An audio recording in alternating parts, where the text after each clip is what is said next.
OK, donc la 34e vigile commence. Bienvenue à la 34e vigile, mars 2011.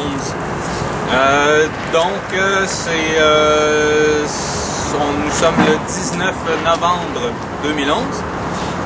Et c'est ça, pour revenir un peu à la vigile qui a eu lieu la semaine passée.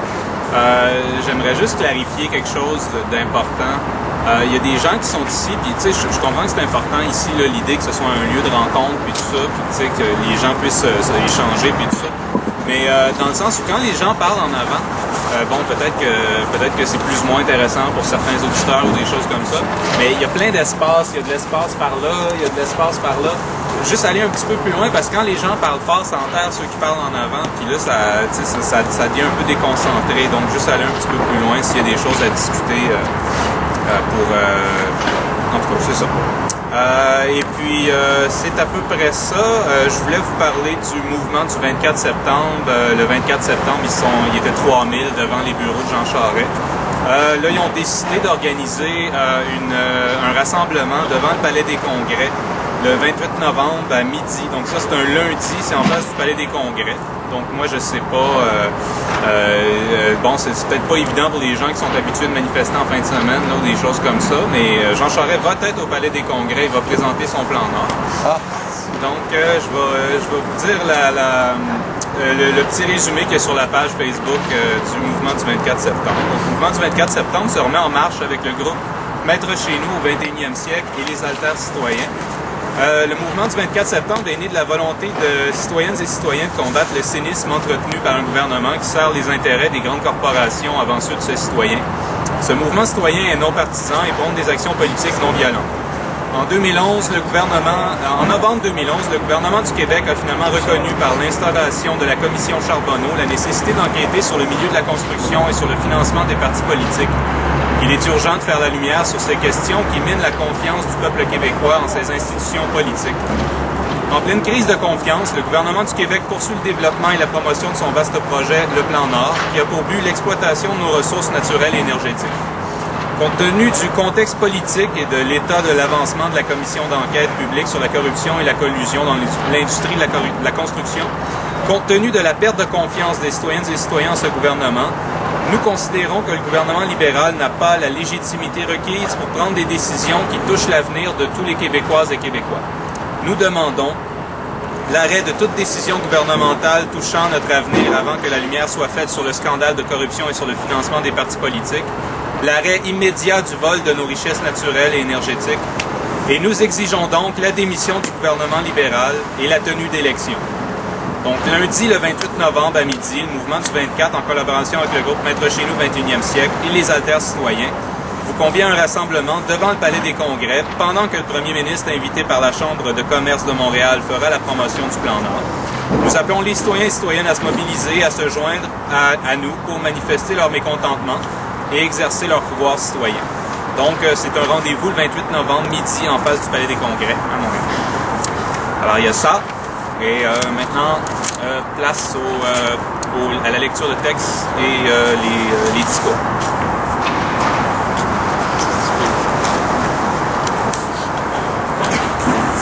Réal Mathieu, juste pour vous dire que je suis extrêmement content que cette jonction-là qui s'est faite entre le mouvement du 24 septembre et MCN 21. Maître chez nous au 21e siècle, c'est vraiment un mouvement citoyen exemplaire et assez extraordinaire. Je peux vous en parler un peu parce que je connais le fondateur, Daniel Breton. Daniel Breton, c'est un des cofondateurs du Parti vert au Québec. Et donc, c'est un type, c'est un environnementaliste. C'est un type qui est né dans l'est de Montréal, près des raffineries. Puis il en a vu des feux de pétrole, puis des fuites de pétrole, des réservoirs qui coulent, des pollutions. On a vu toute son enfance. Okay? Donc, il était très jeune, sensibilisé à la protection de l'environnement. Puis, c'est pour ça qu'il a fondé avec d'autres le Parti vert. Maintenant, le Parti vert, il y avait, je pense que c'est Scott McKay là-dedans. Là. Lui, finalement, il a adhéré au Parti québécois. Puis, Daniel Breton, lui, il avait conçu avec d'autres une espèce de projet de loi là, pour la protection de l'environnement. Et comme il existait au niveau fédéral un ministère de l'Environnement, qui était sous la direction de dénommé Dion, en face de rat, dont on n'entend plus parler, puis ça va bien de même, on va pas s'en plaindre. Alors, mais c'est-à-dire qu'à ce moment-là... Pardon? Il a parlé dernièrement, il veut réduire les 3 députés au Québec. C'est bien ça. Il peut se faire arrêter. Alors, bon, en tout cas, il y avait un ministère de l'Environnement à Ottawa, mais au moment où Daniel Breton a été rencontrer des gens du ministère de l'Environnement, c'était pas encore Dion qui était là. C'était dans le temps de Brian Mulroney, et ça donne que le ministre de l'Environnement, c'était M. Bouchard. Oh! Lily, OK? Oh!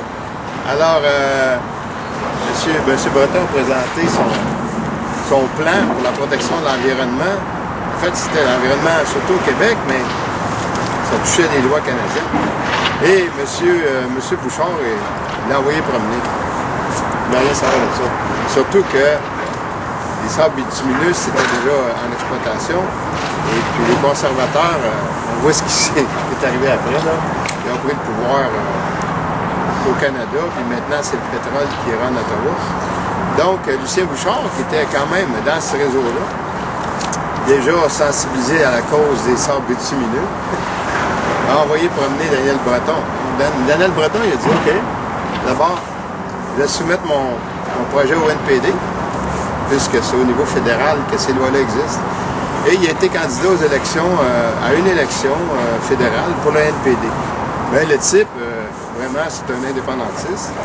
On voit qu'aujourd'hui, c'est pas trop incompatible, là.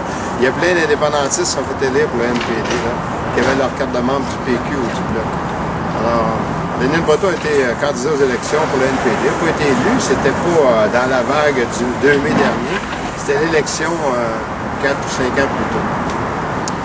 Alors, depuis ce temps-là, Daniel Breton, il a développé toutes sortes de spécialités. Il est devenu, par exemple, un critique automobile. Vu que c'est spécialisé, toujours dans le domaine de l'environnement, mais il a étudié, approfondi et il maîtrise parfaitement tout le dossier des autos électriques, par exemple. Okay? Alors, il est devenu un expert chroniqueur automobile à cause de ça. Et il passe souvent à Radio-Canada Radio avec Jacques Duval, et comme expert dans le domaine de l'automobile électrique. Il est aussi, étant donné qu'il est perçu par Radio-Canada, il est perçu comme un ex-candidat NPD fédéraliste, alors il invite au Club des ex. Alors, il va là avec la Froula frustrée, et puis avec Charbonneau, puis l'autre de là des...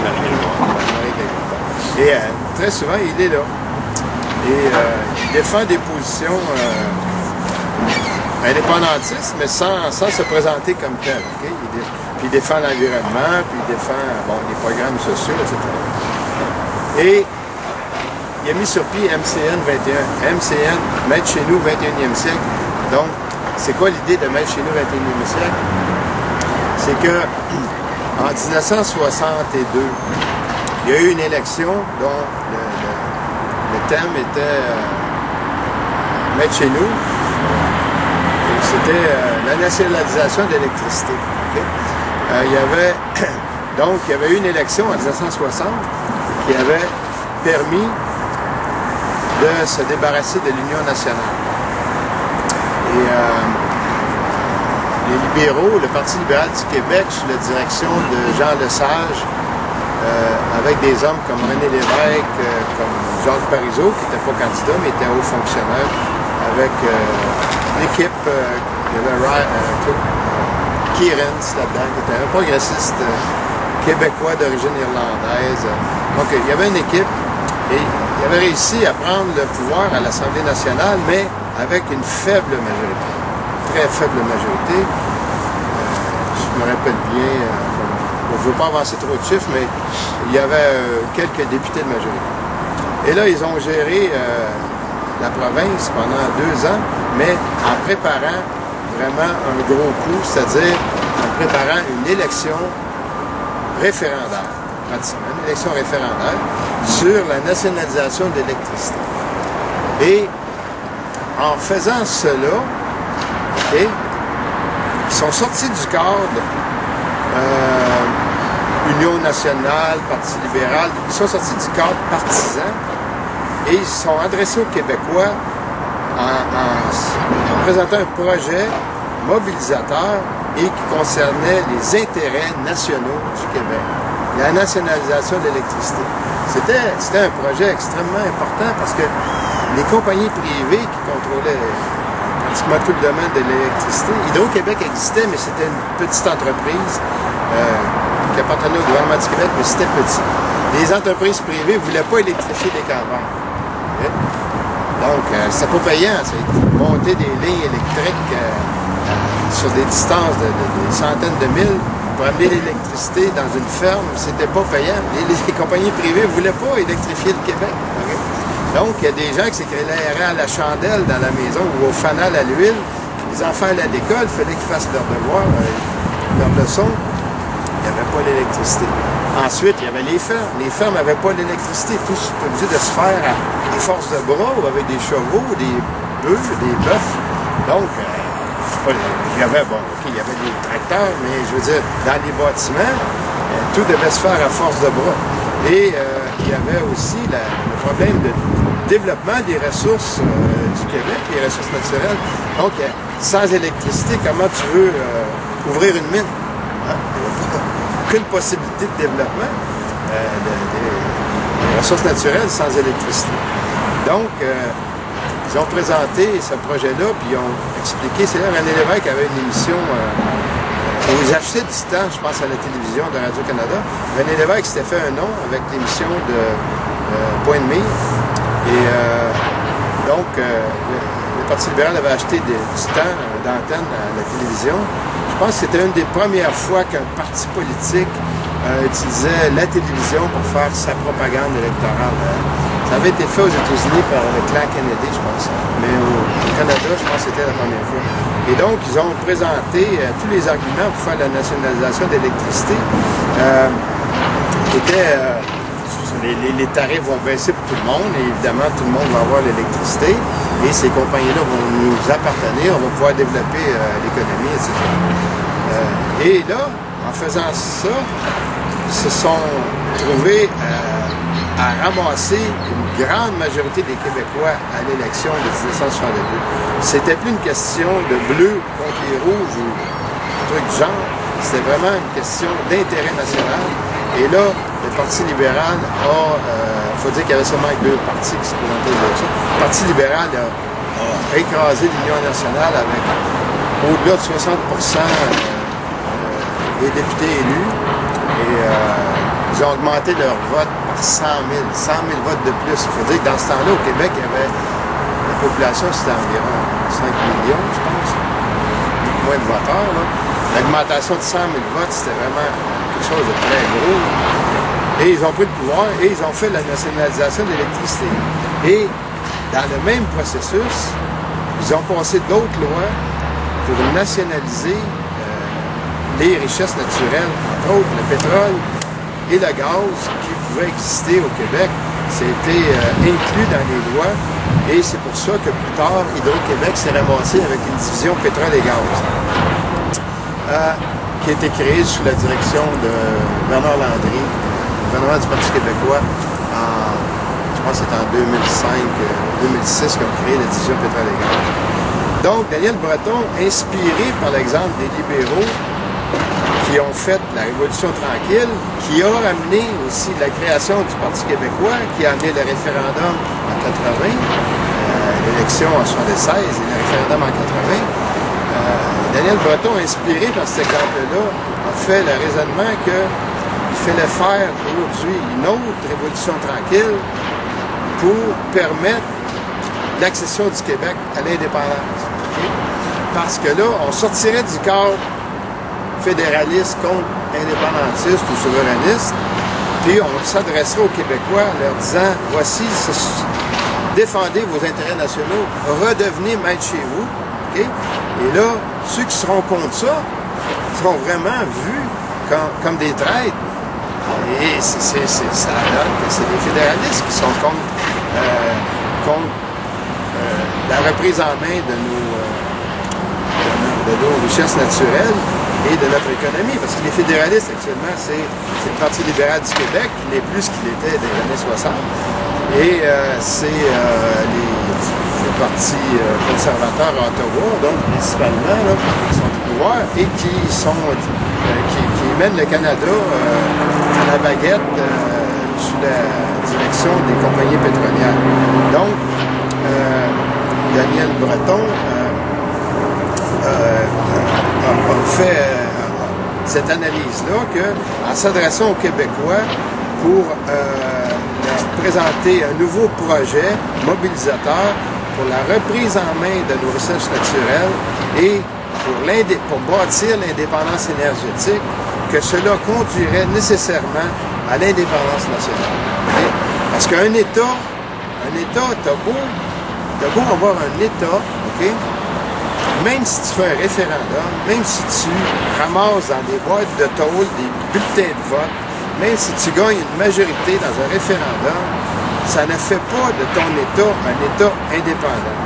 Pour faire un État indépendant, ça prend un rapport de force. Je vais vous donner un exemple qui va vous faire comprendre parfaitement, OK, que d'avoir la majorité dans un référendum, ça vaut zéro si ce n'est pas de rapport de force. Prenez la Palestine. Est-ce qu'il y a quelqu'un ici qui doute que si on faisait un référendum en Palestine, les Palestiniens voteraient à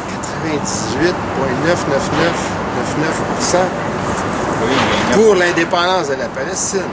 Tu parleras après. Et puis là, il y aura une période après. On va répondre aux questions après. Donc, la Palestine, OK, a l'appui de la population. Et s'il y avait un référendum, il gagnerait. Mais il ne pourrait pas devenir souverain parce que le rapport de force n'est pas là à cause d'Israël qui est appuyé par les Américains.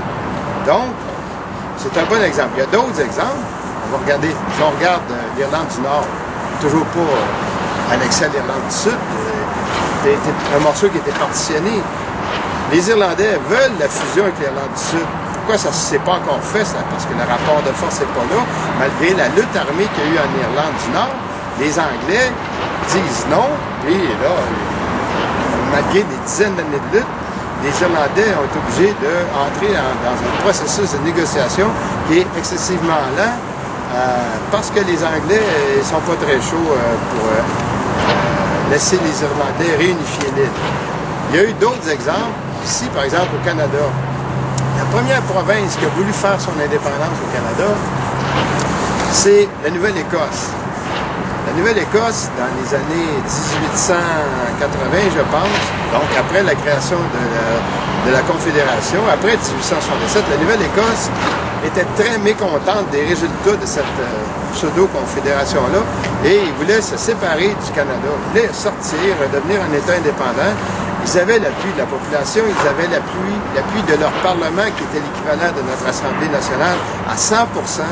Il y avait l'appui de tous les députés fédéraux de la Nouvelle-Écosse qui allaient à Ottawa. Il y avait même l'appui du lieutenant-gouverneur de la Nouvelle-Écosse qui appuyait l'indépendance de la Nouvelle-Écosse. Il y avait une unanimité de tous les élus et du peuple. Alors, qu'est-ce qu'ils ont fait? Ils ont présenté une requête au Canada et... évidemment, le Canada était à ce moment-là encore un dominion britannique. Et à Londres, ils ont dit non. Non, on ne vous laisse pas aller. Vous avez beau avoir l'unanimité, l'appui massif de la population, on ne vous laisse pas aller. Qu'est-ce que la Nouvelle-Écosse a fait? Il n'y avait pas de rapport de force. Ils ont pris leurs trous, ils sont encore dans la Confédération. Il est arrivé la même chose, exactement la même chose en Australie, un autre dominion britannique. La province de l'Australie de l'Ouest, il y avait une unanimité complète pour sortir de la Confédération de l'Australie. C'est un système un peu semblable au Canada. Et à Londres, ils ont dit non. Et la province de l'Australie de l'Ouest fait toujours partie de l'Australie. Ça, c'est 4 exemples qui démontrent que quand bien même tu gagnes un référendum avec la plus belle question possible que les autres voudraient accepter et le plus gros pourcentage que tu pourrais imaginer, ça ne veut pas dire que nécessairement tu vas être indépendant. Un autre cas récent, c'est le Kosovo. Le Kosovo a fait une déclaration unilatérale d'indépendance qui a été jugée par les plus hautes cours internationales comme étant légale. Okay? Ils ne sont pas à l'ONU. Ils ne sont toujours pas à l'ONU parce qu'ils ne sont pas les plus forts dans la région. Il y a d'autres armées alentours, il y a l'OTAN, et bon, c'est pas réglé. Il y a environ, je sais pas, 50 ou 60 pays qui les ont appuyés, mais ça n'en prend plus que ça pour entrer à l'ONU. Donc, ça démontre que l'important, ce qui est important, là, c'est le rapport de force au moment où tu déclares ton indépendance, c'est aussi la question du contrôle de ton territoire. Le contrôle du territoire, c'est très important parce que si, au moment où on fait une déclaration unilatérale d'indépendance, si les fédéralistes, par des manœuvres subversives, incitent, par exemple, les Cris à partitionner le nord du Québec, les Inuits à partitionner la Côte-Nord, les Anglais du West Island à partitionner un couloir qui va jusqu'en Ontario, on va être dans la merde, hein? Il faut prévoir ça. Au moment où tu déclares ton indépendance, il faut que tu contrôles ton territoire. Donc, ce que Daniel Breton propose, c'est de faire cette deuxième révolution tranquille-là, OK? Utiliser l'État du Québec pour bâtir le rapport de force. Ça veut dire, en reprenant le contrôle des ressources naturelles, rendre le Québec tellement puissant que, du point de vue énergétique, on serait capable d'éteindre les lumières jusqu'en Floride, par exemple. OK? Dans une situation où il y aurait des représailles d'exercer contre le Québec, on pourrait... bon, c'est pas juste une question d'électricité, mais si on a du pétrole, si on est un vendeur d'énergie dans toute l'Amérique du Nord, le fédéral n'osera pas venir faire du trouble ici, il n'osera pas venir nous partitionner, et c'est ça que ça veut dire, bâtir un rapport de force.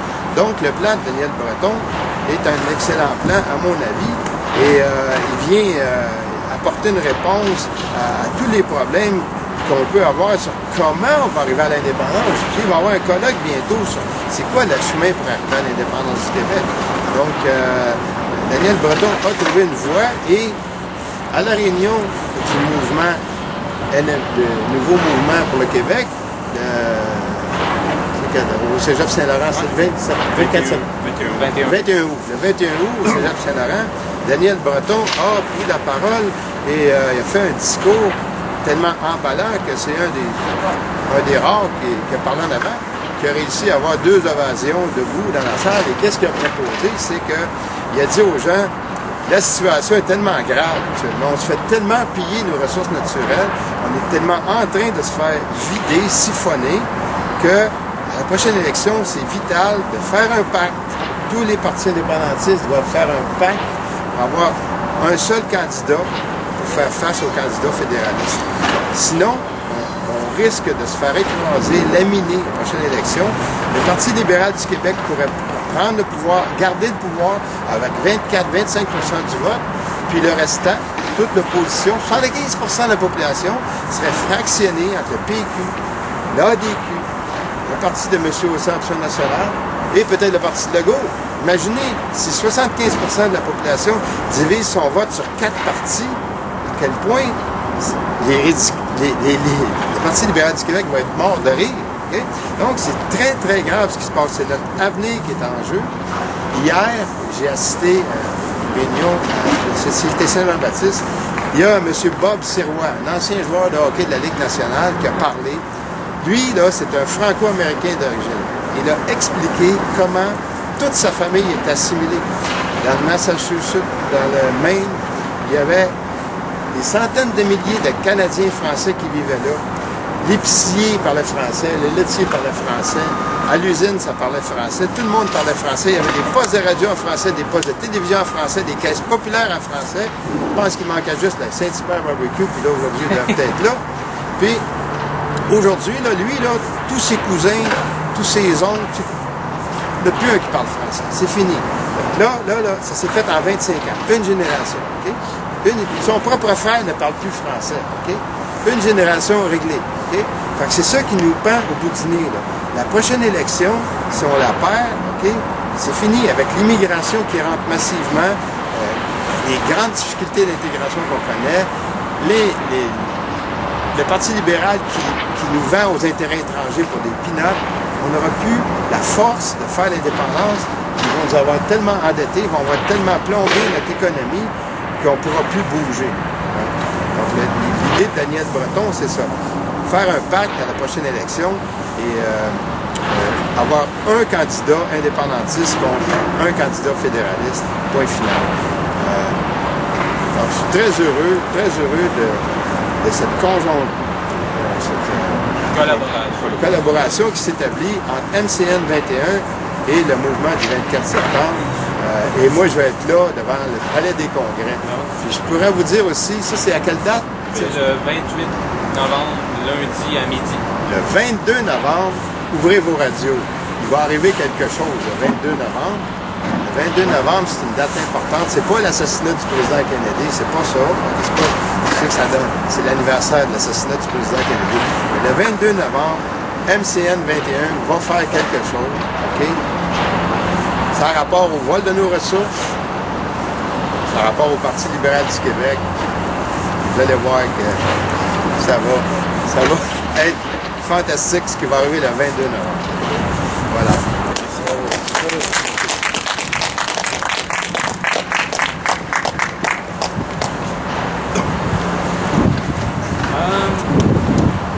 C'est un texte qui a été publié dans la tribune libre de vigile.net le 1er septembre par Sylvain Racine.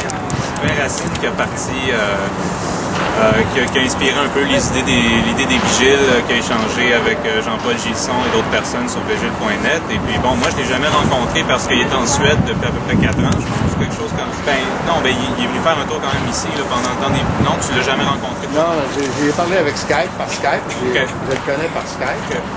En tout cas, c'est un texte que je trouvais pas mal intéressant. Je l'ai publié sur le Facebook. Puis, c'est un peu déprimant, mais je trouve que c'est lucide. Là, puis, c'est ça, je trouve que ça fait du sens. En tout cas, ça me rejoint beaucoup là, au niveau de mon sentiment et puis à quel point ça devient difficile de croire en autre chose qu'un Québec indépendant ou une nation québécoise indépendante pour répondre à l'idée de l'urgence au Québec là, et à quel point qu'on en est rendu. Donc, ça va comme suit. Je suis de ceux qui croient que sans faire l'indépendance, la nation québécoise va disparaître péniblement. Ayant voyagé un peu partout en Europe, ayant vécu plusieurs mois en Angleterre, en Écosse, en Espagne et plus de 4 ans en Suède, je sais que le Québec province court à sa perte. C'est une sensation inexplicable. De toute évidence, le Québec est sur la voie de la minorisation dans la pseudo-confédération canadienne. Et rien, mais absolument rien, ne va permettre de renverser cette tendance. Les Québécois sont, sans s'en rendre compte, une ethnie dans le Canada. Le Pakistanais à Toronto croit que les Québécois parlent français parce que des Français ont immigré au Canada au 20e siècle. Les anglophones du Rock voient Montréal comme une ville à coloniser. Quand un anglophone vient au Québec, il s'en contrefiche pas mal que ça parle français. Dans 10 ans, 15 ans, 20 ans, le reste du Canada aura totalement colonisé Montréal et le reste du Québec ne sera qu'un ghetto où l'on parle le joual et où tout le monde voudra apprendre l'anglais pour se sortir de son ghetto. C'est déjà commencé. Grave dans la capitale nationale, Québec City, où la radio poubelle a bien fait son travail. Un Québécois à l'étranger, c'est un Canadien. Quand on me demande d'où je viens, je réponds normalement le Québec, mais je ne peux m'arrêter là. Autre que pour les francophones, je dois la plupart du temps extrapoler, expliquer que ma langue maternelle est le français, que j'ai parlé le Yes No Toaster jusqu'à l'âge de 22 ans sans complexe, que je ne connais pas la culture canadienne-anglaise, etc. J'explique que lorsque je rencontre des Canadiens anglais, ils sont pour moi autant exotiques que les Russes, les Pakistanais, les Polonais, etc. Bref, il m'est impossible de me reconnaître dans la supposée nation canadienne coast to coast. Les fédéralistes croient que la survivance du Québec comme nation, dans un Canada fort et uni, peut compter sur l'immigration. Foutaise. Jamais l'immigration au Québec-province va permettre la survivance de la fragile nation québécoise. Les immigrants qui arrivent au Québec sont canadiens, point à la ligne. Sauf Pablo. Ils n'ont pas envie de bâtir une vie dans un ghetto francophone où on s'Elvis gratonise. Et je les comprends. Plusieurs disent qu'en se concentrant sur l'accueil des immigrants francophones, il sera possible d'empêcher la disparition de la nation. Foutaise. On peut de prime abord croire que le recours à l'immigration francophone pourrait encourager les nouveaux arrivants à rester au Québec. Or, les immigrants des pays francophones ne semblent guère manifester une propension plus élevée à s'établir au Québec, bien au contraire. Selon une étude du démographe Marc Termotte de l'Institut national de la recherche scientifique, la perte moyenne parmi l'ensemble des immigrants arrivant en 76 et 86, c'est-à-dire après une durée moyenne de 5 ans de séjour, est de 28 %. Cette perte s'élève à 30 % pour les Libanais, les Marocains et les Belges, à 40 % pour les Suisses, à 44 % pour les Algériens et à 47 % pour les Français. On imagine le taux des départs après 10, 15 ou 20 ans. Dans ces conditions, toute politique visant à attirer plus d'immigrants francophones ne récoltera qu'un succès limité. Le recrutement des francophones demeure problématique. Peu d'immigrants peuvent provenir de la France, de la Belgique ou de la Suisse. La source semble tarie depuis longtemps. Je ne sais pas s'il parle de cette source-là. En tout cas, il y a un lien. Pourquoi bâtir sa vie sur une fondation en décrépitude? Personnellement, je préfère vivre à l'étranger, tant qu'à ne pas avoir de pays, de sentiment d'appartenance au Canada. Je ne souffre absolument pas de me sentir comme étant un immigrant en Europe, une ethnie comme on dit. Alors que même au Québec, j'ai la même sensation quand je suis à Montréal et dans le ghetto.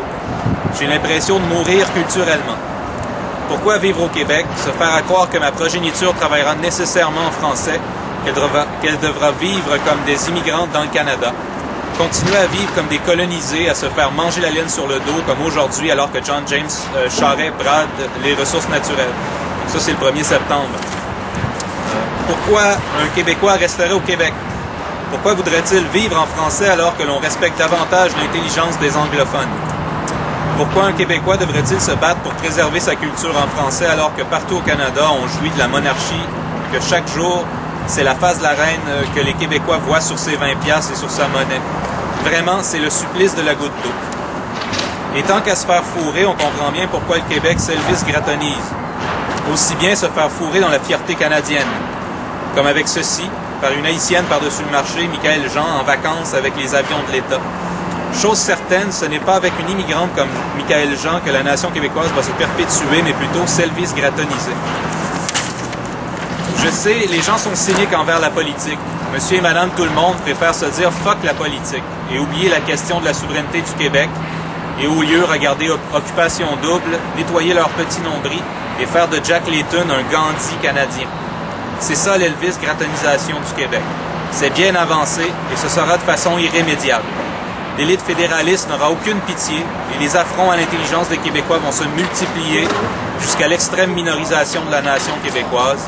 Et le plus absurde, c'est que chaque nouveau Elvis Graton vient en aide à l'assimilateur. Bref, une grande partie de la population québécoise, par son refus de voir la réalité en face, est en train de s'auto-assimiler. C'est le tableau que je vois de l'Europe. À lire l'actualité du Québec depuis 4 ans. C'est pénible. Je voudrais m'excuser pour mon ami Pablo. Tout à l'heure, j'étais un peu raide parce que je voulais terminer mon point. Mais si vraiment tu as des questions, je peux te répondre. OK. Et puis, tu sais, je veux dire, si tu veux faire une intervention ou me reposer des questions sur ce que j'ai dit, il n'y a pas de problème. Mais je voulais juste finir mon point. Ben, le cadre qu'on essaie d'établir depuis le début, c'est si vous avez quelque chose à lire, vous le lisez, si vous avez un discours, allez-y, et puis après ça, là, on peut poser des questions, échanger, et tout ça. Donc ce serait utile de revenir quand même, ça arrive pas souvent qu'on revient sur ce qui a été lu, là. Ça peut arriver des fois, mais peut-être de le garder en tête, s'il y a des choses, de faire un exercice de mémoire. Là, Bon, alors Thierry Vincent, c'est ça, il y a eu des commentaires la semaine dernière pour la partie débat, j'interviens tout de suite, puis je vais vous expliquer pourquoi après, sur la partie débat, sur le fait que Charles-Émile et moi, quand on dialoguait, ça fermait peut-être un peu le débat, puis on avait l'air peut-être trop complice, et bon, ça incite pas les gens à venir dans le fait.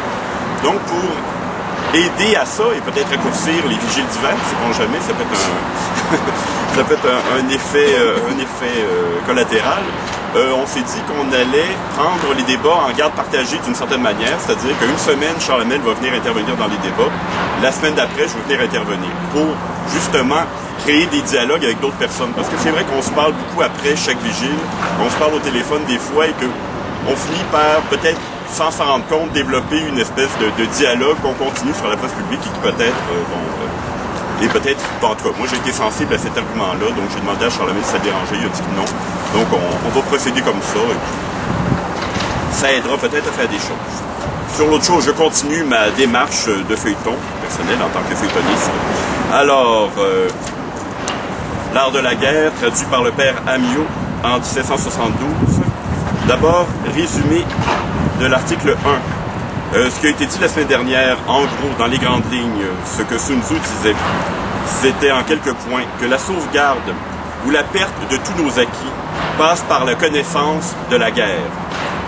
Qu'un général, comme un artiste, doit s'appuyer sur tout ce qui est autour de lui, sur tout ce qu'il observe, pour se nourrir et pour réussir à contrôler cette espèce de matière qui est la guerre et qui n'est pas juste le conflit, et le rapport de force entre des... entre des adversaires. Que aussi, pour ça, il doit connaître et intimement et de manière très précise les forces et les faiblesses des gens qui sont de son côté, et de la même manière les forces et les faiblesses de ses adversaires. Qui doit tromper sans cesse l'adversaire sur ses propres forces et ses faiblesses. Et enfin, qu'avant d'agir, jamais, il ne fait trop de calculs. Ça, c'était les points essentiels de l'article 1. Article 2. De l'engagement. Sun Tzu dit « Je suppose que vous commencez la campagne avec une armée de 100 000 hommes, que vous êtes suffisamment pourvus des munitions de guerre et de bouche, que vous avez 2000 chariots, dont 1000 sont pour la course, et les autres uniquement pour le transport. Que jusqu'à 100 lieues de vous, il y aura partout des vivres pour l'entretien de votre armée. Que vous faites transporter avec soin tout ce qui peut servir au raccommodage des armes et des chariots. Que les artisans et les autres, qui ne sont pas du corps des soldats, vous ont déjà précédé ou marchent séparément à votre suite. Que toutes les choses qui servent pour les usages étrangers, comme celles qui sont purement pour la guerre, sont toujours à couvert des injures de l'air et à l'abri des accidents fâcheux qui peuvent arriver. Je suppose encore que vous avez 1000 onces d'argent à distribuer aux troupes chaque jour et que leur solde est toujours payé à temps et dans la plus rigoureuse exactitude. Dans ce cas, vous pouvez aller droit à l'ennemi. L'attaquer et le vaincre seront pour vous une même chose. Je dis plus, ne différez pas de livrer le combat. N'attendez pas que vos armes contractent la rouille, ni que le tranchant de vos épées s'émousse. La victoire est le principal objectif de la guerre. S'il s'agit de prendre une ville, hâtez-vous d'en faire le siège. Ne pensez qu'à cela. Dirigez là toutes vos forces. Il faut ici tout brusquer. Si vous y manquez, vos troupes courent le risque de tenir longtemps la campagne, ce qui sera une source de funeste malheur. Les coffres du prince que vous servez s'épuiseront. Vos armes, perdues par la rouille, ne pourront plus vous servir. L'ardeur de vos soldats se ralentira. Leur courage et leur force s'évanouiront. Les provisions se consumeront. Et peut-être même vous trouverez-vous réduits aux plus fâcheuses extrémités. Instruits du pitoyable état où vous serez alors, vos ennemis sortiront tout frais, fondront sur vous et vous tailleront en pièces. Quoique jusqu'à ce jour vous ayez joui d'une grande réputation, désormais vous aurez perdu la face. En vain, dans d'autres occasions, aurez-vous donné des marques éclatantes de votre valeur, toute la gloire que vous aurez acquise sera effacée par ce dernier trait. Je le répète, on ne saurait tenir les troupes longtemps en campagne sans porter un très grand préjudice à l'État et sans donner une atteinte mortelle à sa propre réputation. Ceux qui possèdent les vrais principes de l'art militaire ne s'y prennent pas à deux fois. Dès la première campagne, tout est fini. Ils ne consomment pas pendant 3 années de suite des vivres inutilement. Ils trouvent le moyen de faire subsister leurs armées aux dépens de l'ennemi et épargnent à l'État les frais immenses qu'il est obligé de faire lorsqu'il faut transporter bien loin toutes les provisions. Ils n'ignorent point, et vous devez le savoir aussi, que rien n'épuise tant un royaume que les dépenses de cette nature. Car que l'armée soit aux frontières, ou qu'elle soit dans les pays éloignés, le peuple en souffre toujours. Toutes les choses nécessaires à la vie augmentent de prix. Elles deviennent rares, et ceux-mêmes qui, dans les temps ordinaires, sont le plus à leur aise, n'ont bientôt plus de quoi les acheter. Le prince perçoit en hâte le tribut des denrées que chaque famille lui doit, et la misère se répandant du sein des villes jusque dans les campagnes, des 10 parties du nécessaire, on est obligé d'en retrancher 7. Il n'est pas jusqu'au souverain qui ne ressente sa part des malheurs communs. Ses cuirasses, ses casques, ses flèches, ses arcs, ses boucliers, ses chars, ses lances, ses javelots, tout cela se détruira. Les chevaux, les bœufs même, qui labourent les terres du domaine, dépériront. Et des 10 parties de sa dépense ordinaire, se verra contraint d'en retrancher 6. C'est pour prévenir tous ces désastres qu'un habile général n'oublie rien pour abréger les campagnes et pour pouvoir vivre aux dépens de l'ennemi, ou tout au moins pour consommer les denrées étrangères, à prix d'argent s'il le faut. Si l'armée ennemie a une mesure de grain dans son camp, ayez-en 20 dans le vôtre. Si votre ennemi a 120 livres de fourrage pour ses chevaux, ayez-en 2400 pour les vôtres. Ne laissez échapper aucune occasion de l'incommoder. Faites-le périr en détail. Trouvez les moyens de l'irriter pour le faire tomber dans quelques pièges.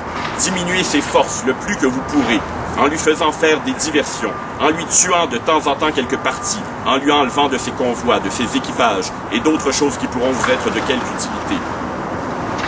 Lorsque vos gens auront pris sur l'ennemi au-delà de 10 chars, commencez par récompenser libéralement tant ceux qui auront conduit l'entreprise que ceux qui l'auront exécutée. Employez ces chars aux mêmes usages que vous employez les vôtres, mais auparavant, ôtez-en les marques distinctives qui pourront s'y trouver. Traitez bien les prisonniers. Nourrissez-les comme vos propres soldats. Faites en sorte, s'il se peut, qu'ils se trouvent mieux chez vous qu'ils ne le seraient dans leur propre camp ou dans le sein même de leur patrie. Ne les laissez jamais oisifs. Tirez parti de leur service avec les défiances convenables. Et pour le dire en 2 mots, conduisez-vous à leur égard comme s'ils étaient des troupes qui se fussent enroulées librement sous vos étendards. Voilà ce que j'appelle gagner une bataille et devenir plus fort. Si vous faites exactement ce que je viens de vous indiquer, les succès accompagneront tous vos pas. Partout vous serez vainqueurs. Vous ménagerez la vie de vos soldats, vous affermirez votre pays dans ses anciennes possessions, vous lui en procurez de nouvelles, vous augmenterez la splendeur et la gloire de l'État, et le prince ainsi que les sujets vous seront redevables de la douce tranquillité dans laquelle ils couleront désormais leurs jours. L'essentiel est dans la victoire, et non dans les opérations prolongées. Le général qui s'entend dans l'art de la guerre est le ministre du destin du peuple, et l'arbitre de la destinée de la victoire. Quels objets peuvent être plus dignes de votre attention et de tous vos efforts? Merci.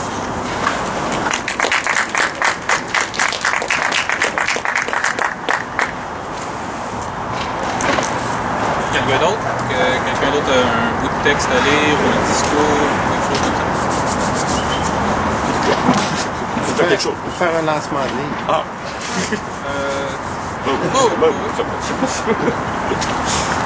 Faire un lancement de livre. JRM Sauvé, c'est le capitaine Sauvé, c'est son dernier livre. Défense territoriale pour la nation et l'État du Québec. Montre à la caméra. Oui. Alors, c'est une petite plaquette, pas très épais. Il y a une centaine de pages, ouais. 100 pages. Et c'est édité par les éditions du Québécois, dont Pierre-Luc Bégin est le directeur et propriétaire de la maison d'édition du Québécois. Peut-être juste vous lire la description ici. Et ça parle de ça ou de ça. Si l'indépendance et l'aptitude et la capacité à choisir sa dépendance est la source de leur satisfaction, le Québec est depuis longtemps en route vers son indépendance. Il lui faut maintenant les assises et le sens de l'État. En ces débuts du 21e siècle, alors que les premiers États apparus sur Terre sont plusieurs fois millénaires, l'État du Québec est en train de venir au monde. La première question qui se pose pour nous est celle-ci. Est-ce que notre territoire est défendable? Comme je vous le disais tout à l'heure, si on fait l'indépendance, on ne peut pas se faire arracher les morceaux. S'il l'est, comment allons-nous faire pour être pleinement reconnu État-nation? et partant, prendre charge de la défense de notre territoire. Un État ne peut fonder son action qu'à partir des principes de réalité et de continuité présents depuis les premières assises qui l'ont conduit dans l'existence. En matière d'État, il n'y a que des actes. Il n'y a pas de théorie. Mais, comme l'affirme Sun Tzu, la connaissance des grands principes permet de trouver en toutes circonstances les solutions qui conviennent. Voilà ce à quoi nous devons en venir. Et c'est signé M. Sauvé. Je pourrais peut-être vous lire ses qualifications. M.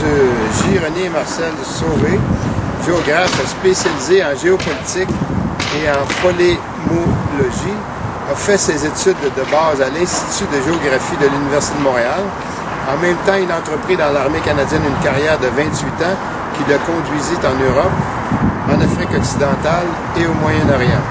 Poursuivant études et carrière, il s'inscrivit au département d'histoire de l'Université de Londres et fit des études au Collège métropolitain de Saint-Alban. Il fréquenta l'Université de Vienne et le Schweizer School Institute für Politische Wissenschaft à Munich. Excusez mon allemand. Hein? Il a publié Géopolitique et avenir du Québec chez Guérin en 1994 et Le Québec, carrefour des empires aux éditions du Québécois en 2007. Alors, je vous recommande la lecture et sur la première page, qu'est-ce qu'on voit? Qu'est-ce qu'on voit? Les 4 diamants. La 4 diamants, c'est le lieu de fondation de l'État du Québec en 1660 par Champlain. Ça se trouve où, ça? Il n'est pas encore sorti. OK. C'est une avant-première. Connecté avec l'éditeur. OK. Voilà. Le lancement va avoir lieu à l'Institut du Bourg bientôt. Donc, place à la parole libre.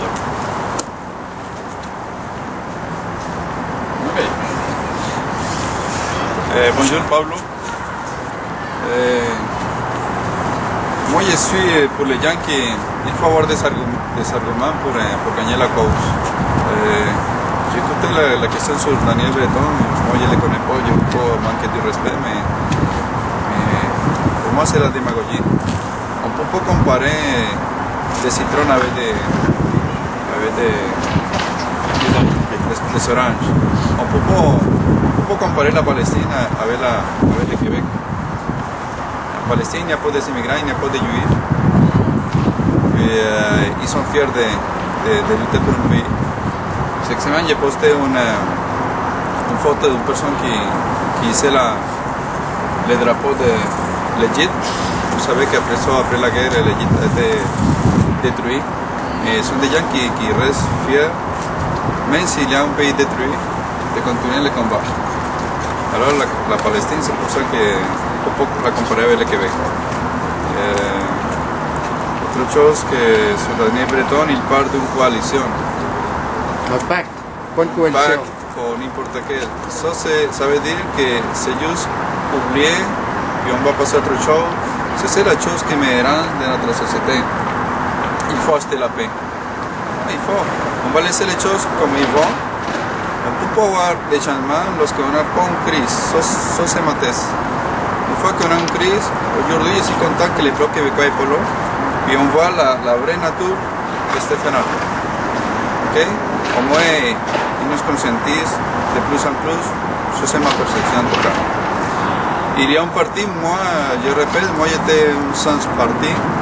Et après ça, Option nationale, je pense que c'est la seule option. Puis moi, j'ai dit tout le temps, si vous n'êtes pas un séparatiste, un indépendantiste, alors votez pour Québec solidaire. Quand même, je ne vois pas pourquoi l'Assemblée nationale se partage les pouvoirs entre Option nationale et Québec solidaire. Ça, pour moi, c'est la seule option digne pour le Québec. C'est fini pour lui. Je reviens au test.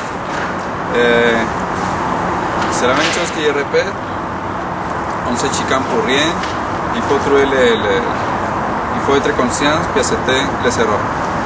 Le référendum de 1995 est perdu pour nous les Québécois, pas pour les parce qu'ils ont volé 55 000 votes, et parce que les Juifs, les Italiens ont mis de l'argent. Non, il faut accepter les choses comme il faut. On a perdu le référendum pour nous-mêmes. Il est en ville, le Québec, je pense qu'il y avait plus de 55 000 personnes qui ont voté non. Et encore aujourd'hui, je pense que c'est plus important de sauver Québec, notre capitale, que Montréal.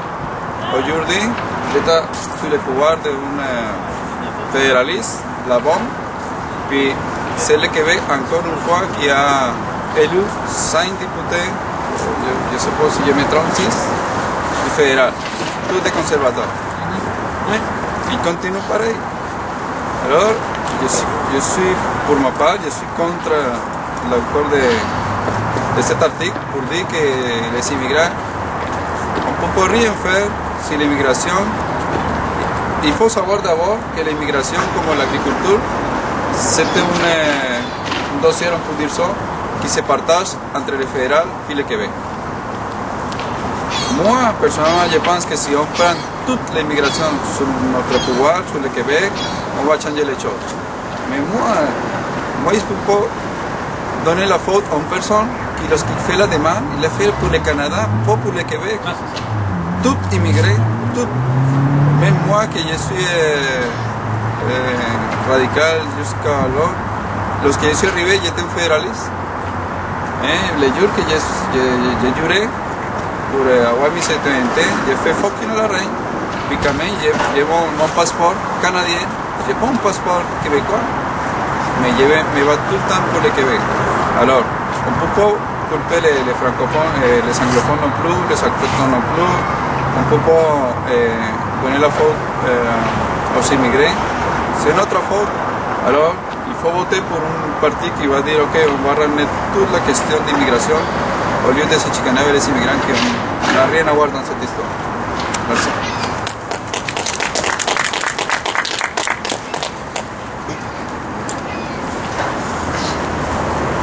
Bonjour, André Lepage. J'ai parlé dernièrement, après avoir entendu une entrevue avec M. Parizeau à Radio-Québec. Il parlait pour regrouper les Québécois. Et il a dit un mot, il a dit créer l'enthousiasme. Là, depuis ce temps-là, j'y pense et tous les jours, je vous ai dit, j'y pense. J'écoutais à la radio cette semaine un animateur qui parlait du football américain. Lui, il disait qu'aux États-Unis, il y a peut-être une centaine, 200 clubs de baseball, de football, là, qui attirent plus de partisans que le Canadien de Montréal. C'est des équipes universitaires qui sont regroupées sur une association, je pense qu'ils appellent ça là-bas. Là. Mais moi, bien beau le football américain, les Québécois, on n'est pas trop forts avec le football. Qu'est-ce que nous aimons? Nous aimons le hockey. Puis le hockey au Québec, c'est mené par qui? Encore les Canadiens, c'est un mot français, mais par contre, c'est des anglophones qui sont en arrière. Et selon le livre de Bob Sirois, qui disait que dernièrement, il y a eu le nombre de Québécois choisis pour faire partie de l'équipe, nous devrions nous révolter. Quand moi, ça fait longtemps que j'ai quitté le Canadien, j'écoute pas le Canadien à cause de ça, parce que je suis pas capable de prononcer les noms des joueurs. Eux aussi, ils peuvent pas me parler. Qu'est-ce que je fais une promotion depuis que j'ai écouté la série Montréal-Québec de Télé Métropole. Je crois qu'au Québec, pour créer l'enthousiasme, il faudrait créer une ligue de hockey professionnelle. Du même genre ou semblable à ce qu'on fait avec la série Montréal-Québec. Qu'est-ce que ça donnerait, ça? C'est l'enthousiasme aux jeunes de voir un jour qu'ils pourraient jouer pour une équipe professionnelle. Aujourd'hui, il y en a beaucoup de nos jeunes qui aimeraient ça jouer pour le Canadien, mais il y a si peu d'élus et ils doivent se décourager parce que je mets à leur place, moi, avec le nombre d'élus pour jouer dans la Ligue nationale, on devrait... je suis sûr que s'il y avait des hommes d'affaires ou de la politique serait à l'arrière pour créer une ligue de hockey professionnelle. Pour le début, je vois 6 équipes. Une à Montréal, Québec, Gatineau, Rimouski, Sherbrooke, Trois-Rivières. Imaginez-vous l'espoir que je donnerais aux jeunes et aux plus vieux de pouvoir jouer au hockey à la TV. Le Télémétropole cherche des équipes. Ça devrait être pédado au lieu d'investir des millions à faire venir une équipe professionnelle de la Ligue nationale à Québec. Il devrait prendre ces millions-là pour créer cette ligue-là, qui deviendrait probablement plus populaire que la ligue de hockey nationale avec les Canadiens du Nordique, je sais pas. Merci.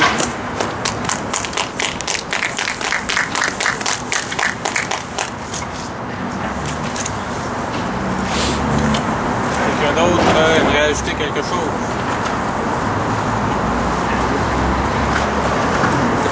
Est-ce que tu peux lire la déclaration? Non. Parce que je la lis, j'arrête pas de la lire, mais je me dis ça peut-être vraiment lassant pour... Donc tout le monde l'a dit ce qu'il lu. Non, mais tout le monde a dit ce qu'il avait à dire. Quelqu'un d'autre? Réal, Jonathan, quelqu'un d'autre qui veut dire quelque chose? C'est beau? Oui. Bonjour, Jonathan Cyr. J'entends beaucoup de commentaires sur les partis politiques. Bon, d'abord, moi, pour l'instant, je dirais que mon cœur va plus du côté de l'option nationale. Mais, mis à part ça, laissons-les s'organiser, les partis politiques. Là. Je pense qu'on va essayer de moyens financiers, je pense qu'on va essayer d'attention. Je pense qu'on va venir sur nous, les citoyens. De toute façon, quand je regarde ce qui se passe partout au Québec, depuis le début de l'été, les partis politiques sont de leur côté. S'il s'est passé quelque chose au Québec, c'est grâce aux citoyens, des gens qui du jour au lendemain se retrouvent à la tête d'immenses mouvements qui rassemblent des centaines, voire des milliers de personnes. Je pense que c'est là-dessus qu'il faut se concentrer. Option nationale, peu importe le parti politique, il n'y a pas en ce moment qui rejoint un gros bassin de la population.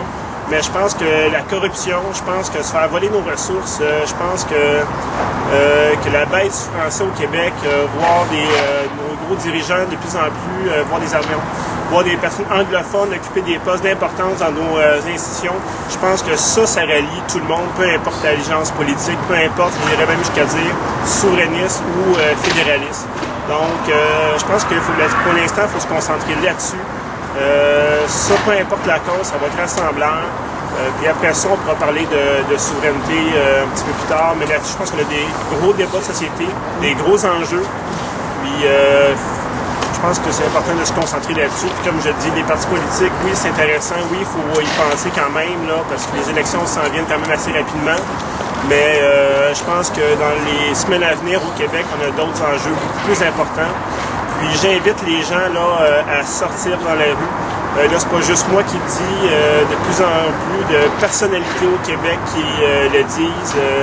Hier soir, j'étais à l'Assemblée des Patriotes de l'Amérique française et dans les discours qui ont été dits, je pense que c'est ce qu'on nous a invités à faire, à sortir dans les rues, à ne pas rester dans l'inaction, vraiment poser des gestes concrets pour nous faire avancer dans notre lutte pour l'indépendance ou dans la lutte pour protéger nos ressources naturelles. Donc, concentrons-nous sur nous-mêmes. Je pense qu'il faut faire confiance aux mouvements citoyens qui sont là. Impliquez-vous, il n'y a pas de parti politique qui vous interpelle. Je pense qu'il y a sûrement un mouvement citoyen, par exemple, qui est beaucoup plus démocratique, qui va vous interpeller et où est-ce que vous allez avoir le droit de parole.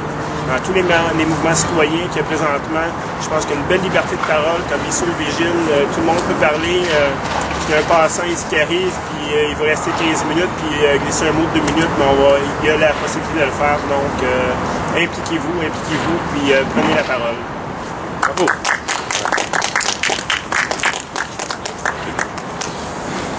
J'ai quelques nouvelles à vous transmettre.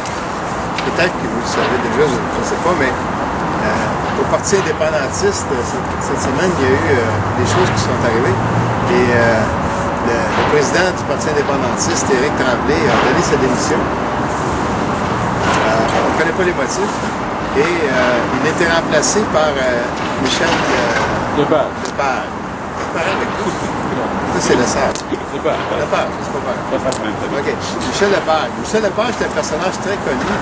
C'est lui qui, pendant, je pense, une trentaine d'années, faisait tous les sondages internes pour le Parti québécois. C'est un sondeur professionnel et expert sociologue. Et mais à un moment donné, il a quitté le Parti québécois, il a été au Parti indépendantiste. Et puis, donc, là, Michel Lepage est devenu président du Parti indépendantiste. L'autre nouvelle, c'est que hier soir, Michel Lepage est devenu membre du Rassemblement pour l'indépendance nationale, le nouveau mouvement, et où je milite, moi, personnellement, mon mouvement citoyen, j'en ai une couple comme ça, j'ai des vigiles Mars et Blonde, Cap sur l'indépendance, le Rassemblement pour l'indépendance nationale. Donc, Michel Lepage a pris sa carte du Rassemblement pour l'indépendance nationale. Pour le moment, on ne sait pas exactement trop qu'est-ce que ça veut dire, comment interpréter ça, mais on va finir par le savoir. Je pense que les événements de cet été ont fait que les gens du Parti indépendantiste, bon, là, c'est des hypothèses que je fais, là. Les gens du Parti indépendantiste ont dû constater qu'ils ne semblaient pas représenter un véhicule intéressant pour les gens qui ont quitté le Parti québécois pour différentes raisons. Par exemple, M. Hossan a dû juger que le Parti indépendantiste n'était pas intéressant puisqu'il en a fondé un autre, Option nationale. Et les autres personnes, Mme Lapointe a joué M. Hossan, les autres personnes, Cloutier, etc. Bon, il n'y en a pas un qui a été au Parti indépendantiste. Alors, peut-être que les gens au Parti indépendantiste se sont dit ne semble pas être le véhicule approprié pour les gens qui quittent le Parti québécois. Et donc, peut-être qu'ils se sont interrogés sur est-ce qu'on a encore des raisons d'exister. Alors, je ne sais pas qu'est-ce que ça représente, le Parti indépendantiste, en termes de membres, en termes d'organisation.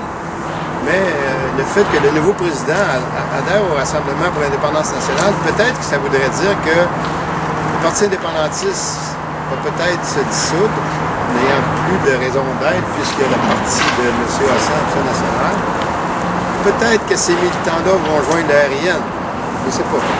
Alors moi, je le souhaiterais pour faire un mouvement citoyen plus fort, joindre les forces du Parti indépendantiste et du RIN. Mais nous, c'est clair que la RIN, nous ne sommes pas un parti politique et nous ne deviendrons jamais un parti politique. C'est écrit dans nos statuts. On va se faire harakiri plutôt que de devenir un parti politique. On est une organisation qui fait des pressions sur le gouvernement, que ce soit le gouvernement du Parti libéral, du Parti québécois éventuellement, de l'Option nationale, de qui que ce soit. Le gouvernement qui est à l'Assemblée nationale va subir continuellement des pressions du Rassemblement pour l'indépendance nationale pour arriver à un changement de statut de l'État, pour faire accoucher ce pays-là. Donc, j'espère que c'est des bonnes nouvelles. L'autre chose, Jonathan Cyr a parlé d'une réunion qui a eu lieu hier. C'est vraiment une réunion super intéressante qui a eu lieu hier. C'était la fondation de l'Association des patriotes de l'Amérique française. J'ai vu un défilé de drapeaux comme j'ai jamais vu. Je ne savais pas que même les francophones du Yukon ont un drapeau. Okay? Tous les drapeaux étaient là. Évidemment, il y avait le drapeau du Québec. Mais chaque province du Canada, les Français, les francophones, là, les anciens Canadiens français de chacune des provinces ont des associations de défense qui les regroupent et ils ont leur drapeau. Et tout le monde est arrivé avec un drapeau. Il y avait même le drapeau des Métis qui était là.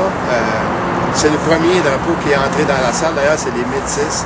Et il y a eu ce défilé-là, je pense qu'il y en a une quinzaine de drapeaux. 16 drapeaux. Hein? 16 drapeaux. 16, hein? Bon. Jonathan était un des porteurs de drapeaux. Et c'est très impressionnant. Ça m'a ému. Je me demande s'il n'y en avait pas un des Franco-Américains aussi. Est-ce qu'il y en avait un des États-Unis? Ça, non. Non. Pas sûr. Je sais pas. Il faudrait que je regarde le film à nouveau. 16. Ouais, 16. C'est plus que le nombre 10 de provinces provinces. canadiennes, plus territoire, et là, Bon, là, qu'est-ce que c'est? L'Association des patriotes de l'Amérique française. Ce qu'on nous a dit, c'est qu'il y a un an, il y a un grand patriote québécois qui est décédé, M. Laframboise. Gérard Laframboise. Il est décédé. Puis, il a laissé un héritage. Et son héritage est dans les mains d'un groupe patriotique qui a décidé de s'en servir pour dans des causes nationalistes et patriotiques et indépendantistes. Alors, vous avez là-dedans M. Gilles Réon, bien connu, membre du Rassemblement pour l'indépendance nationale. Eva Boyer. Pardon? Thérèse Eva Boyer. Oui, et puis M. Saint-Denis. M. Saint-Denis, je ne sais pas s'il l'est encore, mais M. Saint-Denis, c'était le président de l'Association des présidents de la Société Saint-Jean-Baptiste. OK? Alors, toutes les sociétés Saint-Jean-Baptiste ont un président et il y a un président des présidents. Okay? Donc, M. Saint-Denis, c'est un des fondateurs de l'Association patriotique. Et Léo Laberge. Et M. Léo Laberge est un ancien policier de la Sûreté du Québec. Et écrivain aussi. Il a publié un livre récemment sur les comptoirs Emmaüs d'un vieux patriote qui a lutté avec Réginald Chartrand dans les années 60. Il se tenait à l'école de boxe dans le temps, même si c'était un policier de la Sûreté du Québec. Il n'était pas là pour infiltrer le mouvement, là. C'est officiel.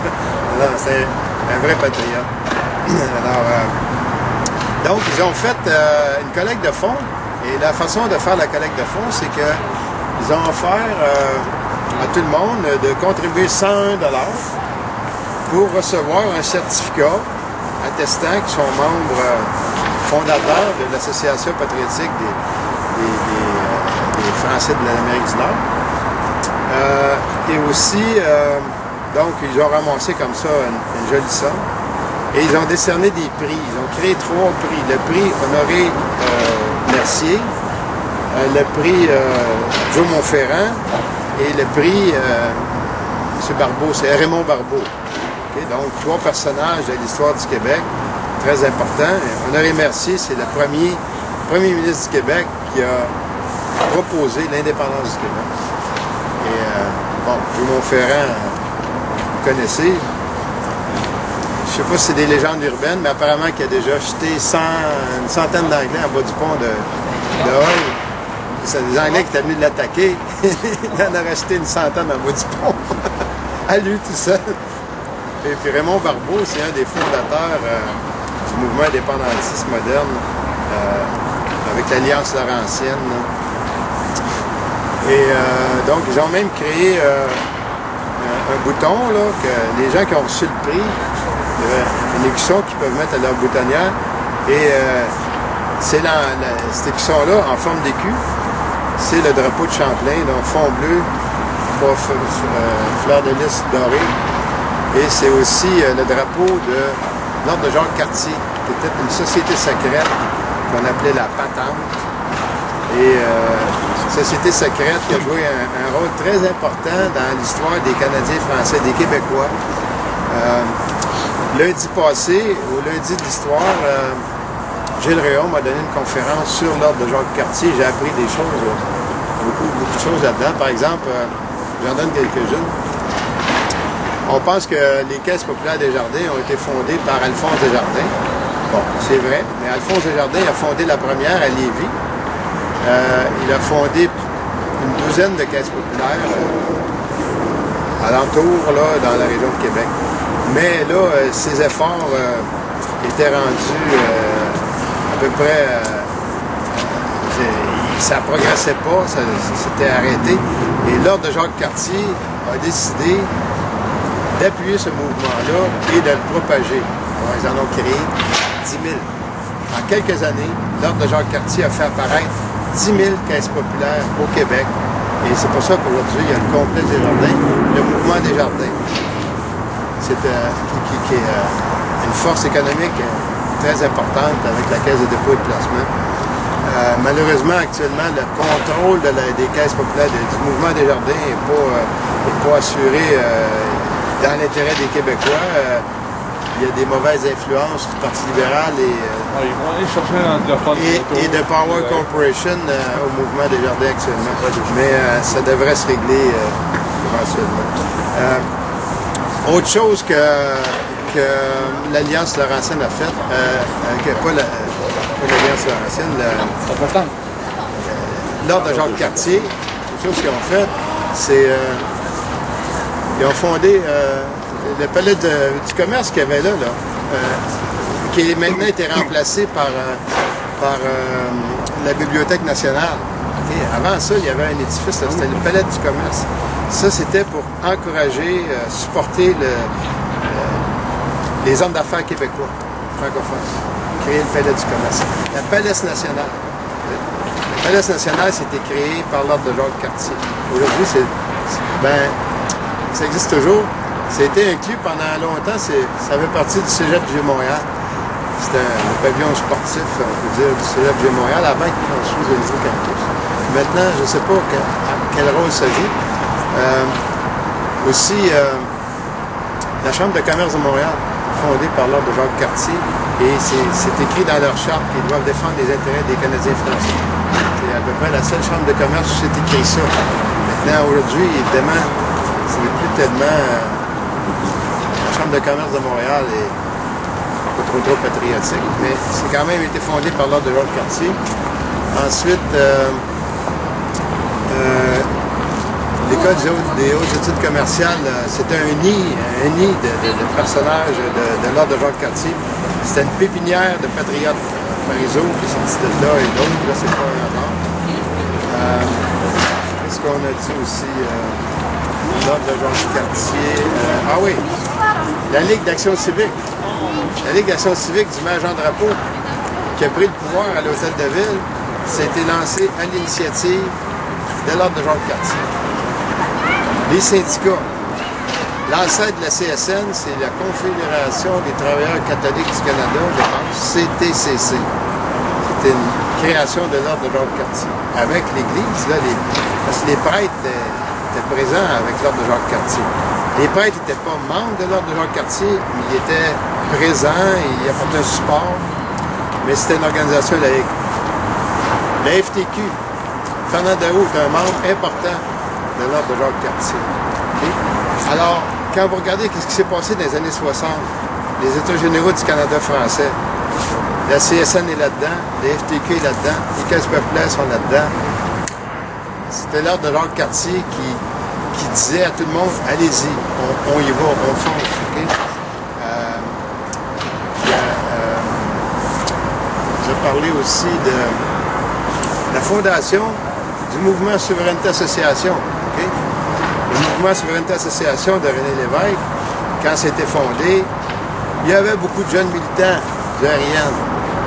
Mais les vieux qui étaient assis dans la salle, qui donnaient des bruns, là, des 100 $ pour financer le parti, c'était l'Ordre de Jacques Cartier. Okay? Ça a changé après ça. Là, il y a eu trop de libéraux qui ont eu de l'influence dans le Parti québécois. Mais à l'origine du Parti québécois, il y a l'Ordre de Jacques Cartier. Donc, c'est intéressant d'apprendre tout ça. Et Gilles Rayaume nous a expliqué que l'Ordre de Jacques Cartier s'était fondé à Ottawa par des Canadiens français qui étaient fonctionnaires, puis ils voyaient devant leurs yeux qu'à chaque fois qu'il y avait une promotion, un poste qui s'ouvrait, ou une promotion à donner, les Anglais sortaient un petit livre rouge, consultaient des petits livres rouges, puis les noms étaient là.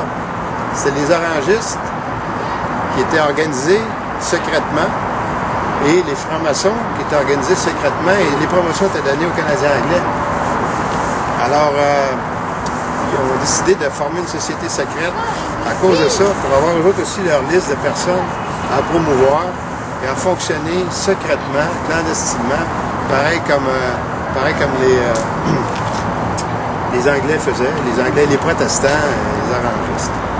Alors, ça m'a beaucoup intéressé, cette conférence-là. Ça a été filmé, éventuellement.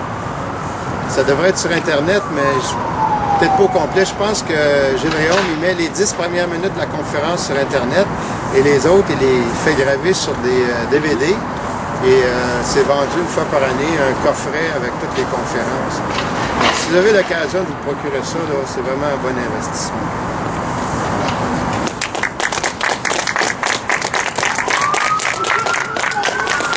Bonjour, André Lepage. Je voudrais faire une annonce. La prochaine manifestation Hitler, qu'on appelle le 1er décembre, pour le français, devant le complexe des Jardins, là, à midi. Probablement, on va parler des cas de la Caisse de dépôt. Et maintenant, la Banque nationale aussi, là, il y a une unilingue anglophone aussi, là.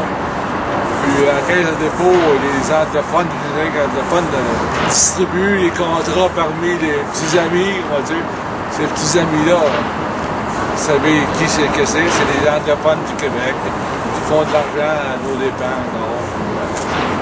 La patente ne doit pas être là, mais par contre, il y en a des gens qui commencent à parler présentement. Nos manifestations créer des événements, créer l'audace de ceux qui subissent ces anglophones-là, à les dénoncer. Et Mario Beaulieu, moi je donnerai un coup de main parce que c'est grâce à Mario Beaulieu et sa gang aussi. C'est lui qui est le chef, c'est lui qui le nom me vient. Merci.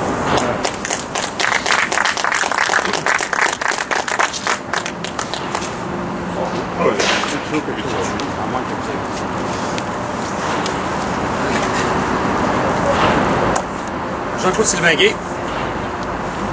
Alors, de quoi on pourrait parler aujourd'hui? Bien, je vais parler quand même d'une expérience que j'ai faite. Je l'ai faite tout simplement parce que je crois qu'il fallait la faire pour démontrer une forme de courage, une forme d'audace et une forme de risque. Il ne faut pas avoir peur des risques. Sans prendre des risques, une société, un individu n'avance pas. C'est en prenant des risques qu'on avance. C'est en prenant des risques qu'on bâtit les choses. Et c'est ça que j'ai fait dernièrement. Je me suis lancé dans la course à la chefferie du Bloc québécois. Et malheureusement, bon, pour moi, mais peut-être pour d'autres, eh bien, je n'ai pas rempli les conditions. Les conditions étaient quand même assez importantes. 1000 signatures, 15 signatures dans 25 comtés minimum, et 1000 $ de mon fonds personnel, et 15 000 $ avec des donations d'autrui. Alors, je n'ai pas atteint ces objectifs, mais ce fut une expérience enrichissante.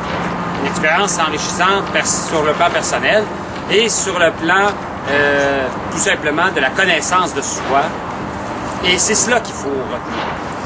Je savais très bien que j'avais pratiquement aucune chance, même de remplir les conditions.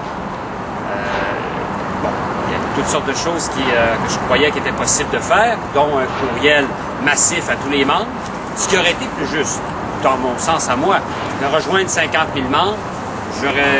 Je pensais, moi, en ayant rejoint ce nombre, que 5 % auraient été favorables à ma candidature et ils auraient signé mon bulletin. Ce n'est pas été fait. Ce n'était pas possible. Ce n'est pas grave. C'est partie remise. L'important, c'est les idées que j'ai développées au cours de cette campagne. Et c'est là que ce qui m'avient à un point, c'est qu'il faut développer ces idées. Il faut les mettre en avant. On n'est pas là aussi, ici, à faire tout simplement du surplace et à penser que les choses vont se faire d'elles-mêmes, naturellement, et avec la pensée magique. Ça n'arrivera pas. Et la pensée magique, le monde merveilleux de Disney n'existe pas. Excepté à Orlando, en Europe et en Asie. Donc, puis en Californie également aussi. Donc nous, on est dans le monde réel. Dans le monde réel, ben, il faut préparer les choses. Si on n'avance pas présentement, c'est que nous n'avons pas assez préparé ces choses-là. Et lorsque M. Bouchard était au pouvoir, il n'a rien préparé. Il a préparé plutôt une déconstruction de l'État québécois, à mon humble avis, et ça a été une perte énorme. Aller trop vite dans le déficit zéro n'était peut-être pas la solution. Il fallait innover, il fallait trouver des solutions autres, mais la menace venait de partout. Le FMI, la Banque mondiale, bon, tout ça, ces acteurs-là jouent dans notre économie, dans nos décisions nationales. Pourquoi? Bien simplement parce que nous avons peut-être trop investi, trop emprunté sur les marchés. Se rendre dépendant des marchés est devenu à ce moment-là notre épée de Damoclès. Et c'est là qu'il faut revoir toute notre stratégie de financement de l'État. Il faut revoir à ce moment-là nos stratégies de prendre en main notre État, nos ressources naturelles, car le Québec est riche de ses ressources naturelles. Lorsque vous faites dire que le Québec est pauvre, endetté, certes, il l'est. Il l'est endetté parce qu'il a emprunté au marché, mais il avait tout intérêt à simplement se faire confiance et à développer lui-même ses ressources. Lui-même, toute l'expertise qu'il peut développer avec ses ressources humaines. Non seulement des ressources naturelles, mais des ressources humaines qu'il a développées au cours des années. Ça m'amène à mon deuxième point. Lorsque nous avons fait dernièrement, le 10 novembre dernier, la manifestation contre la hausse des frais de scolarité, eh bien, on a vu un moment, et c'est un moment exaltant, un soulèvement de la jeunesse québécoise qui a vraiment pris en main l'importance, et considéré l'importance de l'éducation comme un moteur économique pour l'avenir du Québec. On ne peut pas faire une société utile, une société qui avance, une société progressiste, même si le progrès, bon, on peut contester, mais une société qui, simplement, qui profite de son plein potentiel, qui le développe, qui l'utilise, non pas qui l'exploite. Tout est dans les jeux des mots. Et c'est là qu'il faut revoir ce que nous pensions avant. Et avec le gouvernement Charest, présentement, c'est de l'exploitation. Ce n'est pas de l'utilisation à bon escient. C'est une usurpation historique. C'est une appropriation de nos fonds publics pour en faire à ce moment-là des investissements et qui rapportent à plus tard la facture à des générations futures. Et là, ça va nous coûter très cher. Ça va nous mettre en péril. Ça va nous faire peut-être vivre des situations comme il y a en Europe avec la Grèce. Peut-être que nous n'avons pas encore la même situation car nous avons énormément de richesses. Mais c'est justement cela le problème. Nous avons énormément de richesses et beaucoup veulent se l'approprier. Et tant que nous ne prenons pas en main notre destin, tant que nous laissons les autres décider à notre place de notre avenir commun, de notre bien commun, des décisions que nous devons prendre collectivement. Et c'est là le problème. Tant que nous laissons les autres agir pour nous, nous n'agissons pas par nous-mêmes. Nous ne sommes plus maîtres chez nous. C'est à cela que nous devons devenir. Nous devons réaliser qu'il y a une seule façon d'y arriver. C'est de devenir pleinement maître chez soi, ici, au Québec. Et c'est dans cette unique façon que nous pourrons prendre en main notre destin. Merci.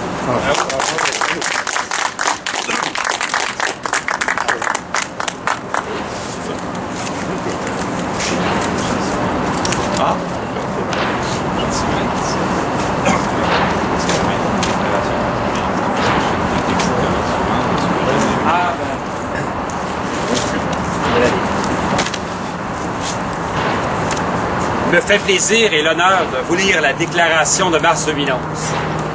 C'est la première fois. Alors, déclaration. Nous sommes arrivés à ce qui commence.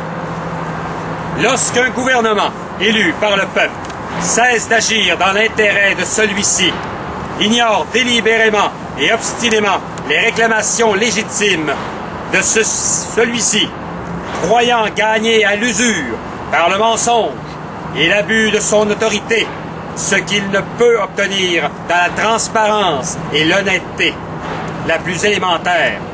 Les citoyens et citoyennes de ce peuple ont le droit et la responsabilité de le destituer. Dans tous les régimes démocratiques du monde, le mécontentement populaire à l'égard d'un gouvernement et de ses politiques doit s'exprimer à l'occasion d'élections périodiques. Le statut équivoque et indéterminé du Québec dans le système fédéral canadien réclame des actions résolument distinctes de la part de ses citoyens et citoyennes. C'est à défaut d'appartenir concrètement, légalement et constitutionnellement au Canada que le Québec peut et doit, en des temps de crise majeure, comme ceux que nous traversons, exercer une autorité inédite et sans précédent. En décidant d'agir, de révoquer ceux qui nous gouvernent, malgré toutes les réserves que commande une démocratie que nous estimons et respectons plus que tout. Le Québec fonde, par le fait même, son indivisible appartenance. Une et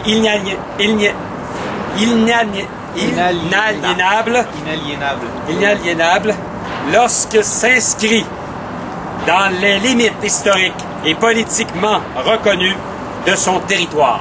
Nous sommes arrivés à ce qui commence. Bravo. Bravo.